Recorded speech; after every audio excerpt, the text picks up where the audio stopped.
Hello student, good morning. Yes, how are you? And I hope that you will be very nice. Okay. And now up to today is 9th of February. बरोबर की नाही? And your examination will be start 20th of February. Okay. First 2-3 papers are so easy, no doubt at all. बरोबर का नाही? पहिले ते 2-3 paper आहे ते सोपे आहेत, परंतु ज्यावेळेस मॅथ आणि सायन्स इंग्लिशचा सुरुवात होतो त्यावेळेस प्रत्येक पेपरला 2 days किंवा 1 day हॉलिडे, म्हणजे तुमचा स्टडी चांगल्या प्रकारे होईल. Percentage goes on increasing. Percentage वाढले तर फर्स्ट क्लास 11वी सायन्सला चांगल्या कॉलेजमध्ये ॲडमिशन मिळेल. शिवाय ॲडमिशन फी कमी लागेल ॲज पर गव्हर्मेंट रूल, आहे की नाही? आणि जर पर्सेंटेज कमी पडले तर मग ॲडमिशन फी भरमसाठ लाखाच्या पुढं, 1 लाख 1.5 लाख असे. कॉलेज आता कसे ते ॲडमिशन फी घेतात, पर्सेंटेज पाहून ॲडमिशन फी कमी करतात मित्र हो. आता तुम्ही ऑनलाईन काय करताय ते मला माहीत नाही, परंतु यू मस्ट बी स्टडी, आहे की नाही? आईवडिलांचं भार कमी होतो आणि मग तुमचं पण जीवन चांगल्या प्रकारे उज्ज्वल होतं भवितव्य, बरोबर की नाही?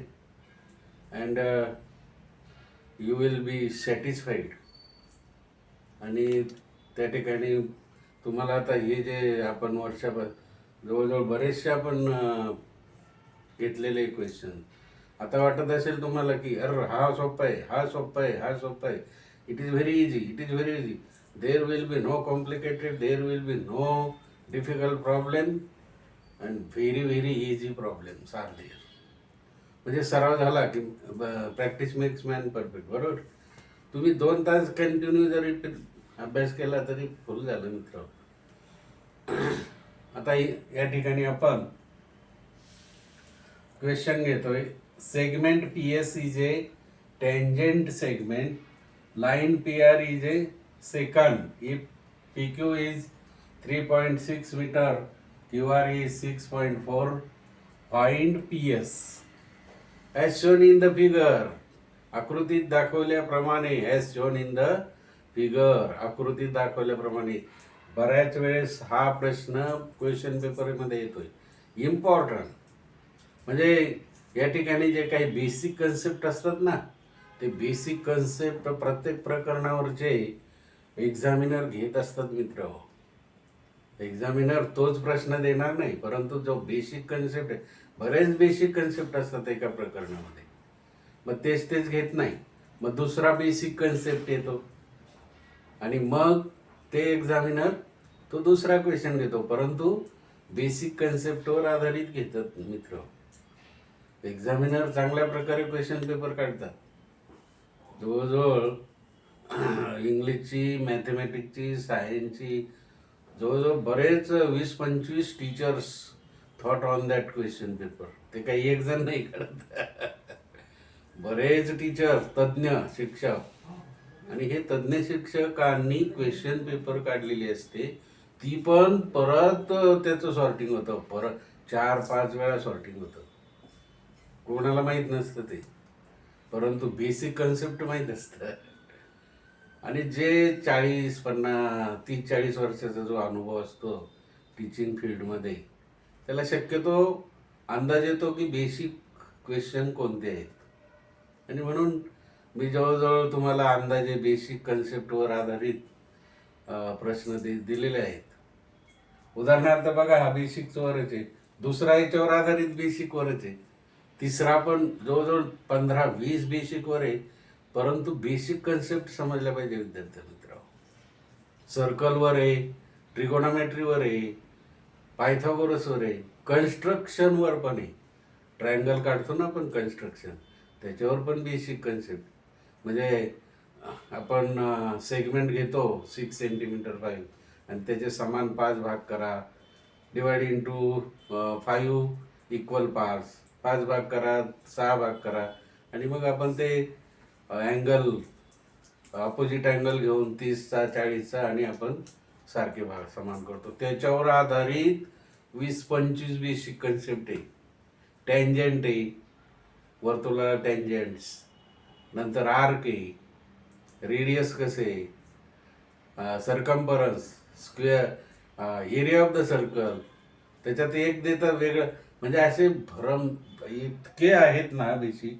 आता या ठिकाणी बघा सेगमेंट पी एस सीचे टँजंट, ही टँजंट आहे पी एस, ही पी एस टँजंट सेगमेंट.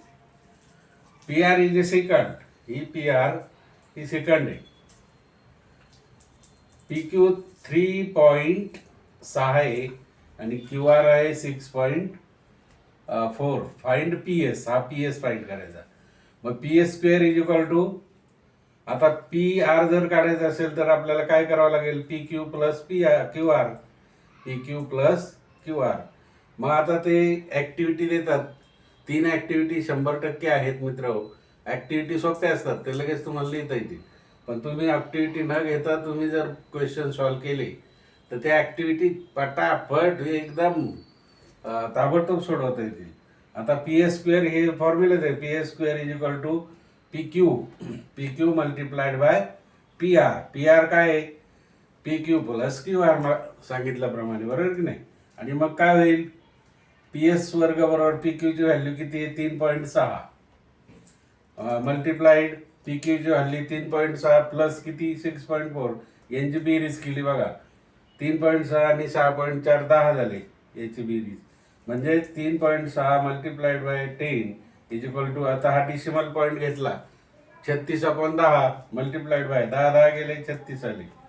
मग P S is equal to in root 36चं वर्गमूळ काय 6, म्हणून पी एस ची व्हॅल्यू काय आली 6 आली मित्र. झाले तुमचे 2 मार्क, आहे की नाही. आता दुसरं बघा, टॅन थीटा. इथं right angle triangle A B C, B angle, measurement of B angle 90 degree. Therefore tan theta काय, B C upon A B, बरोबर नाही. Tan theta B C upon A B. मग टॅन थीटा किती आहे, इथे theta 60 आहे. Theta किती आहे 60. म्हणजे हा बी सी अपॉन ए बी आहे, याच्या समोरची बाजू, कळलं की नाही. म्हणजे B C upon A B, tan 60 is equal to, हे ए बीचं किती माप आहे 10 आणि आपलं बी सीचं किती माप आहे 10 आणि ए बीचं आपल्याला काढायचं आहे.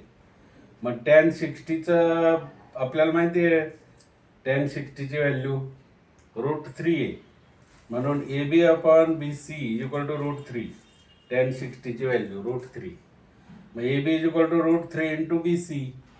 बी सी आपल्याला किती काढ, या ठिकाणी दिलेलं आहे 10 दिलेलं आहे, बरोबर नाही. म्हणून √3 multiplied by 10. A B is equal to, हा इकडे A B is equal to √3 multiplied by B C 10 आहे. A B is equal to, आता वर्गमुळात 3ची किंमत आपल्याला दिली आहे 1.73. हे बघा 1.73 मल्टिप्लाइड बाय 10. मग 173/100 आहे का नाही, याचा डिसिमल पॉईंट 173/100 गुणिले 10, 0 गेला. म्हणजेच काही 173/10 म्हणजेच 17.3 आलं मित्र मीटर. लाईक करा, शेअर करा आणि सबस्क्राईब करा. नवीन विद्यार्थ्यांना बघू द्या. आता या ठिकाणी प्रत्येक मॅथचा पेपर मॅथच्या नोटबुकमध्येच लिहा, सायन्सचा सायन्स. ओके, धन्यवाद. स्टडी करा.